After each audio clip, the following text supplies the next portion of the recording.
ഇന്നത്തെ നമ്മുടെ റെസിപ്പി ഉണ്ടല്ലോ, കുറഞ്ഞ ചേരുവകൾ കൊണ്ട് വളരെ ടേസ്റ്റി ആയിട്ടും ഹെൽത്തി ആയിട്ടും തയ്യാറാക്കാൻ പറ്റിയ ഒരു പടവലങ്ങ വെച്ചിട്ടുള്ള ഒരു പരിപാടിയാണ് കേട്ടോ. അപ്പം അതെങ്ങനെയാണ് ഉണ്ടാക്കുന്നതെന്ന് അറിയും മുമ്പ് നമ്മുടെ വീഡിയോയിലേക്ക് എല്ലാവർക്കും സ്വാഗതം. നമുക്ക് എങ്ങനെയാണ് ഉണ്ടാക്കുന്നതെന്ന് നോക്കിയാലോ? എന്നാൽ പിന്നെ പോരെ.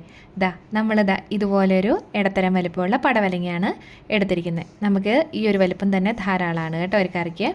ഇതുപോലെ നമ്മുടെ തൊലിയൊക്കെ ഒന്ന് ചുരുണ്ടി കളഞ്ഞിട്ടുണ്ട്. അതിൻ്റെ അകത്ത് ചെറിയ കുരുവൊക്കെ ഉണ്ട്, അതെല്ലാം കിള്ളിക്കളഞ്ഞ് ഇതുപോലെ നല്ല രീതിയിലൊന്ന് ക്ലീൻ ചെയ്തെടുത്തിട്ടുണ്ട് കേട്ടോ. അപ്പോൾ ഇനി വേണ്ടത് നല്ല രീതിയിലൊന്ന് അരിഞ്ഞെടുക്കുക എന്നുള്ളതാണ്. നമ്മളിതുപോലെ ചെറിയ ചെറിയ കഷ്ണങ്ങളാക്കിയിട്ട് ഒന്ന് അരിഞ്ഞെടുത്തിട്ടുണ്ട്. ഒരുപാട് വലുതാക്കി അരിയരുത്, കറിക്കൊരു ഭംഗി ഉണ്ടാവില്ല. അല്ലെങ്കിൽ ഇതാ കൊത്തി അരിഞ്ഞ് വേണേലും റെഡിയാക്കി എടുക്കാം. ഇനിയിപ്പോൾ നമുക്ക് ഒരു ചട്ടിയിലേക്കാണ് നമ്മൾ കറി തയ്യാറാക്കുന്നത്. അതുകൊണ്ട് തന്നെ അരിഞ്ഞു വെച്ചിരിക്കുന്ന പടവലങ്ങ കഷ്ണങ്ങളെല്ലാം കൂടെ ചട്ടിയിലേക്ക് ഇട്ട് കൊടുക്കുന്നുണ്ട്. പോരാത്തതിന് അതിൻ്റെ കൂടെ തന്നെ കുറച്ച് മാത്രം കറിവേപ്പിലയും അതുപോലെ പച്ചമുളകും ചേർത്ത് കൊടുക്കുന്നുണ്ട്. പച്ചമുളക് എരിവിനനുസരിച്ച് നിങ്ങൾക്ക് കൂടുതലോ കുറവോ ഒക്കെ ചേർത്ത് കൊടുക്കാവുന്നതാണ്. പിന്നെ വേണ്ടത് ഒരു നുള്ള് മഞ്ഞൾപ്പൊടി, അതായത് ഒരു 1/4 ടീസ്പൂൺ വെച്ചത്തോളം തന്നെ മഞ്ഞൾപ്പൊടി ഇട്ട് കൊടുത്തിട്ടുണ്ട്. പിന്നെ വേണ്ടത് കുറച്ച് ഉപ്പും കൂടിയാണ്. ഉപ്പ് നിങ്ങൾക്ക് ഇപ്പോൾ തന്നെ കറിക്ക് ആവശ്യത്തിനുള്ളത് ചേർത്ത് കൊടുക്കാം, ഇല്ലെന്നുണ്ടെങ്കിൽ പിന്നീട് ചേർത്ത് കൊടുത്താലും മതിയാവും. ഇനിയിപ്പോൾ കുറച്ച് വെള്ളം കൂടെ ഒഴിച്ച് കൊടുക്കുന്നുണ്ട്. പച്ചവെള്ളമാണ് നമ്മളിതിൽ ചേർത്ത് കൊടുത്തിരിക്കുന്നത്. ഒന്ന് നികന്ന് കിടത്തക്ക വിധത്തിൽ വേണം, ഒന്ന് ഇളക്കിയും കൂടെ കൊടുത്തിട്ട് വേണം അടുപ്പിൽ നമുക്കൊന്ന് വേവാനായിട്ട് വെക്കാൻ. ഇനിയിപ്പോൾ അതെന്നാൽ പിന്നെ അവിടെ ഇരുന്നോട്ടെ കേട്ടോ. ആ സമയം കൊണ്ട് നമുക്ക് കുറച്ച് ചേരുവകളൊന്ന് വറുത്തൊക്കെ എടുക്കാനുണ്ടേ. അപ്പോൾ ഒരു ചീൻചട്ടി അടുപ്പത്തോട്ട് വെച്ച് കൊടുത്ത് ചൂടായി വന്നതിന് ശേഷം വേണം എന്നുണ്ടെങ്കിൽ അതിലേക്ക് കുറച്ച് മാത്രം എണ്ണ ചേർത്ത് കൊടുക്കാം. ഞാനിതിലധികം എണ്ണ അങ്ങനെ ഉപയോഗിച്ചിട്ടില്ല, അതുകൊണ്ട് തന്നെ എണ്ണ ഒഴിച്ച് കൊടുത്തിട്ടുമില്ല കേട്ടോ. അപ്പോൾ ഇതിലേക്ക് നമ്മൾ നമ്മുടെ കടലപ്പരിപ്പുണ്ടല്ലോ, അതാണ് ചേർത്ത് കൊടുത്തിരിക്കുന്നത്. പരിപ്പ് ഏതാണെങ്കിലും കുഴപ്പമില്ല, കറിക്ക് കൊഴുപ്പ് കിട്ടും. നമ്മൾ പരിപ്പ് വറുത്ത് ചേർക്കുന്നത് അത് മാത്രമല്ല ടേസ്റ്റും ഉണ്ടാവുമല്ലോ, ഒരു വേറിട്ടൊരു ടേസ്റ്റ് ഉണ്ടാവുമല്ലോ അങ്ങനെ. അപ്പോൾ ഇതൊരു ചെറിയ ബ്രൗൺ കളർ ആകുന്നിടം വരെ ഇതുപോലെ ഒന്ന് വറുത്തെടുത്തിട്ടുണ്ട്. കൂടാതെ അതിലേക്ക് വറ്റൽമുളക് ചേർത്ത് കൊടുക്കുന്നുണ്ട്. അതുപോലെ കടലയാണ് നമ്മൾ ചേർത്ത് കൊടുത്തിരിക്കുന്നത്. ഒരു ടേബിൾ സ്പൂണോളം തന്നെ കടല ചേർത്ത് കൊടുത്തിട്ടുണ്ട്. ഓപ്ഷനിലാണ് കേട്ടോ, എനിക്കത് ഇഷ്ടമായതുകൊണ്ടാണ് ഞാനത് ചേർത്ത് കൊടുത്തിരിക്കുന്നത്. 1.5 ടേബിൾ സ്പൂൺ കൊത്തമല്ലി ചേർത്ത് കൊടുത്തിട്ടുണ്ട്. പിന്നെ 1/2 ടീസ്പൂൺ ചെറിയ ജീരകം കൂടെ ചേർത്ത് കൊടുത്തിട്ടുണ്ട്. ഇതെല്ലാം കൂടി ഇട്ടിട്ട് നന്നായിട്ടൊന്ന് വറുത്തെടുക്കാം. ഒത്തിരി സമയം എടുക്കും, ലോ ഫ്ലെയിമിൽ ഇട്ടിട്ട് വേണം ചെയ്തെടുക്കാനായിട്ട്. പിന്നെ കടലയുടെ കാര്യം പറഞ്ഞല്ലോ, പക്ഷേ കടല ചേർക്കുന്നത് നല്ലൊരു ടേസ്റ്റാണ്, മാത്രമല്ല കറിക്ക് നല്ലൊരു കൊഴുപ്പും കിട്ടും കേട്ടോ. അതുകൊണ്ട് തന്നെ ചേർത്ത് കൊടുക്കുന്നത് നല്ലതായിരിക്കും. വറ്റൽമുളക് 6 7 ഒക്കെ എടുത്തോളൂ, കറിക്ക് നല്ലൊരു എരിവ് കിട്ടും. എരിവും കൂടെ ആയാലാണ് കറിക്ക് നല്ലൊരു ടേസ്റ്റ് ഉണ്ടാവുക.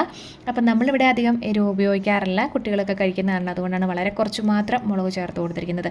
ഇനിയിപ്പോൾ ഇതൊന്നും കയ്യിലില്ല എന്നുണ്ടെങ്കിൽ വറ്റൽമുളകിന് പകരം മുളക് പൊടി ഉപയോഗിക്കാം, അല്ലെന്നുണ്ടെങ്കിൽ മല്ലിപ്പൊടി വേണേലും ഉപയോഗിക്കാം. ഇനിയിപ്പോൾ അതെല്ലാം ഒന്ന് റെഡിയായി തണുത്ത് ഒന്നായി വരുന്ന സമയം കൊണ്ട് നമ്മുടെ പടവലങ്ങ ഒരു പകുതി മുക്കാലോളം തന്നെ വെന്ത് ആയി വന്നിട്ടുണ്ട് കേട്ടോ. അപ്പോൾ ഈ ഒരു സമയത്ത് നമുക്ക് കുറച്ച് ചേരുവകൾ ചേർത്ത് കൊടുക്കാനുണ്ട്. അതായത് പുളിയാണേ. അപ്പോൾ ഒരു ചെറുനാരങ്ങ വലുപ്പത്തിലുള്ള പുളി നമ്മൾ വെള്ളത്തിലിട്ട് വെച്ചിട്ടുണ്ടായിരുന്നു. ഈ ഒരു കുട്ടി ബൗളിനകത്ത് നിറച്ചാണ് ഇട്ട് വെച്ചിരുന്നത്. അപ്പോൾ അതൊന്ന് പിഴിഞ്ഞ് ചേർത്ത് കൊടുക്കുന്നുണ്ട്. അപ്പോൾ ഈ പുളി വെള്ളത്തിൽ കിടന്നിട്ട് നമ്മുടെ പടവലങ്ങ നന്നായിട്ടൊന്ന് തിളച്ച് ബാക്കിയും കൂടെ ഒന്ന് നല്ല രീതിയിലൊന്ന് വെന്ത് ഉടഞ്ഞു വരുന്ന ഒരു പരുവം വേണം. അത് അധികം നേരം എടുക്കത്തില്ല, മുക്കാലും തന്നെ വേവ് ആയിരിക്കുന്നതാണ്. അപ്പോൾ അതെല്ലാം കൂടെ ഒന്ന് തിളച്ച് ഒന്ന് പാകമായി വരുന്ന സമയം മാത്രം മതി. അപ്പോൾ അതവിടെ നിന്ന് റെഡിയായി ഒന്ന് വരട്ടെ കേട്ടോ. അപ്പോഴേക്കുവേ നമ്മൾ വറുത്ത് മാറ്റി വെച്ചിരിക്കുന്ന നമ്മുടെ കുറച്ച് ചേരുവകളെല്ലാം ഉണ്ടല്ലോ, അതെല്ലാം ഒന്ന് റെഡിയായി സെറ്റായിട്ട് ഇരിപ്പുണ്ടായിരുന്നു. മിക്സറുടെ ജാറിലേക്ക് ഇട്ട് കൊടുത്തിട്ടുണ്ട്. നമുക്ക് നന്നായിട്ടൊന്ന് പൊടിച്ചെടുക്കാം. പിന്നെ ഒരു കാര്യം പറയട്ടെ, ഒരു പിടി തേങ്ങ വേണേലും ചേർത്ത് കൊടുക്കാം, എന്നാലും നല്ലതാണ്. ഞാനിവിടെ ചേർത്തിട്ടില്ല, കടല ചേർത്തത് കൊണ്ട് കേട്ടോ. അപ്പോൾ അതെല്ലാം കൂടെ കൂട്ടി നല്ല രീതിയിലൊന്ന് പൊടിച്ച് എടുത്തിട്ടുണ്ട്. വെള്ളം തൊടിക്കാതെ പൊടിച്ച് വേണം റെഡിയാക്കി എടുക്കാനായിട്ട്. അപ്പോൾ പൊടികൾ നമ്മൾ ചേർത്ത് കൊടുക്കുകയാണെന്നുണ്ടെങ്കിൽ നമ്മുടെ ഈ കടലയും ഇതെല്ലാം കൂടെ ഒന്ന് പൊടിച്ചെടുക്കുന്ന സമയത്ത് ഇതിലേക്ക് ചേർത്ത് കൊടുത്താൽ മതി. ഇല്ലെന്നുണ്ടെങ്കിൽ പിന്നീട് മൂപ്പിച്ച് ചേർത്ത് കൊടുത്താലും കുഴപ്പമൊന്നുമില്ല. ഇനിയിപ്പം നമുക്ക് ചെയ്യേണ്ടത് വേവാനായിട്ട് വെച്ചിരുന്ന, അതായത് പുളിവെള്ളത്തിലിട്ട് നമുക്ക് വെന്ത് എടുക്കാനായിട്ട് വെച്ചിരുന്ന പടവലങ്ങ നന്നായിട്ടൊന്ന് റെഡിയായി വന്നിട്ടുണ്ട്. അപ്പോൾ നമ്മളൊന്ന് ഇളക്കിയും കൂടെ കൊടുക്കുന്നുണ്ട്. ഒന്ന് വേവും കൂടെ നോക്കിയാക്കാം കേട്ടോ. നല്ല രീതിയിൽ വെന്തുടഞ്ഞു വന്നിട്ടുണ്ട്. അപ്പോഴാണ് അതൊന്ന് ടേസ്റ്റ് നല്ല രീതിയിൽ നമുക്ക് കിട്ടത്തുള്ളൂ കേട്ടോ. ഇനിയിപ്പോൾ അതിലേക്ക് നമ്മൾ പൊടിച്ചു വെച്ചിരിക്കുന്ന നമ്മുടെ പൊടികളെല്ലാം കൂടെ മിക്സെല്ലാം കൂടെ അതിലേക്കൊന്ന് ചേർത്ത് കൊടുക്കാവേ. അപ്പോൾ കട്ടകളൊന്നും അധികമൊന്നും ഉണ്ടാവത്തില്ല. ഒന്ന് നല്ല രീതിയിലൊന്ന് ഇളക്കി കൊടുത്തിരുന്നാൽ മതി. അതെല്ലാം അതിൻ്റെ അകത്ത് അലിഞ്ഞു ചേർന്നോളൂ കേട്ടോ.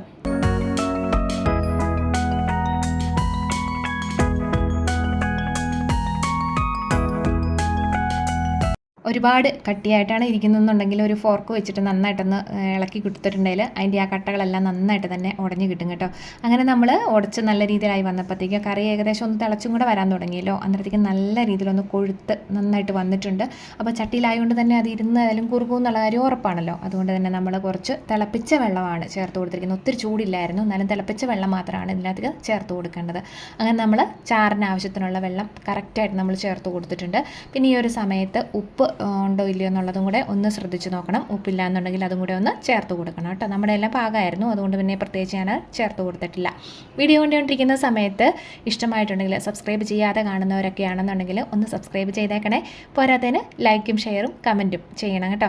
അപ്പോൾ കമൻറ്റ് മസ്റ്റായിട്ടും ചെയ്യണം. കാരണം വെച്ചിട്ടുണ്ടെങ്കിൽ നിങ്ങളുടെ അഭിപ്രായങ്ങളാണ് ഞങ്ങൾക്ക് എപ്പോഴും ഒരു സപ്പോർട്ട് ഉണ്ടാവുക. നല്ലതാണെങ്കിലും ചീത്തയാണെങ്കിലും എത്രയാണെങ്കിലും. അതുപോലെ തന്നെ നിങ്ങൾ ചെയ്യാറുണ്ടോ എന്നും കൂടെ ഒന്ന് കമൻറ്റ് ചെയ്തേക്കണം കേട്ടോ. അങ്ങനെ കറിയൊക്കെ തിളച്ച് നല്ല പാകമായിട്ട് ഇരിപ്പുണ്ട്. അതന്നെ ഒന്ന് വാങ്ങി വെച്ചിട്ടുണ്ട്. പിന്നെ കടുക് നമുക്കൊന്ന് പൊട്ടിക്കണം. അതിനായിട്ട് നമുക്കൊന്ന് ശ്രദ്ധിക്കേണ്ട കാര്യമുണ്ട്. കടുക് പൊട്ടിക്കുന്ന വെളിച്ചെണ്ണ തന്നെയാണ് നമ്മൾ ഒഴിച്ചു കൊടുത്തിരിക്കുന്നത്. വെളിച്ചെണ്ണയിലേക്ക് കടുക് ഇട്ടൊന്ന് പൊട്ടിയതിന് ശേഷം ഒരു 5-6 ഉലുവ മാത്രം മതി, ഒരു സ്വല്പം ഒരു ടേസ്റ്റിന് ഇട്ട് കൊടുത്തിട്ടുണ്ട്. ഒന്നുകൂടെ ഒന്ന് മൂത്ത് വന്ന സമയത്ത് ഒരു 4 കൊച്ചുള്ളി വട്ടത്തിലരിഞ്ഞതാണ് ചേർത്ത് കൊടുത്തിരിക്കുന്നത്. കൊച്ചുള്ളി നന്നായിട്ടൊന്ന് മൂത്ത് വരണം കേട്ടോ. ആ മൂത്ത് വന്നാലാണ് കറിയിലേക്ക് നമ്മളത് ചേർത്ത് കൊടുക്കുമ്പോൾ നല്ല രീതിയിലൊരു ടേസ്റ്റ് ഉണ്ടാവുക. ഈ ഒരു മണം ഇഷ്ടമാണോ ഒന്ന് പറയണം കേട്ടോ. എനിക്ക് ഭയങ്കര ഇഷ്ടമാട്ടോ ഈ മണം. പിന്നെ വറ്റൽമുളകും കറിവേപ്പിലയും കൂടെ ചേർത്ത് കൊടുക്കുന്നുണ്ട്. ഈ ഒരു സമയത്ത് സ്റ്റൗ ഓഫ് ചെയ്ത് കൊടുക്കുക. അതെന്നാന്ന് വെച്ചിട്ടുണ്ടെങ്കിൽ കറിവേപ്പില ചെറുതായിട്ടൊന്നും വാടി വന്നാൽ മതി, അല്ലെങ്കിൽ ആ കളറേ കറിവേപ്പിലയുടെ മാറിപ്പോകും. ഇനി നമുക്ക് കറിയിലേക്ക് അങ്ങോട്ട് ചേർത്ത് കൊടുക്കാം. ശേഷം നമുക്ക് നല്ല രീതിയിലൊന്ന് ഇളക്കി റെഡിയാക്കി എടുക്കാവുന്നതാണ്. നിങ്ങൾക്ക് വേണമെന്നുണ്ടെങ്കിൽ കറിയുടെ എരിവും പുളിയും ഒക്കെ നോക്കിയിട്ട് ഒരു കുഞ്ഞു കഷ്ണം ശർക്കര വേണമെങ്കിൽ ചേർത്ത് കൊടുക്കാവുന്നതാണ്. അപ്പോൾ തീർച്ചയായിട്ടും ട്രൈ ചെയ്ത് നോക്കണം. ഇഷ്ടപ്പെട്ടിട്ടുണ്ടെങ്കിൽ പറഞ്ഞ പോലെ മറക്കണ്ട. വീണ്ടും കാണും വരെ ടാറ്റാ.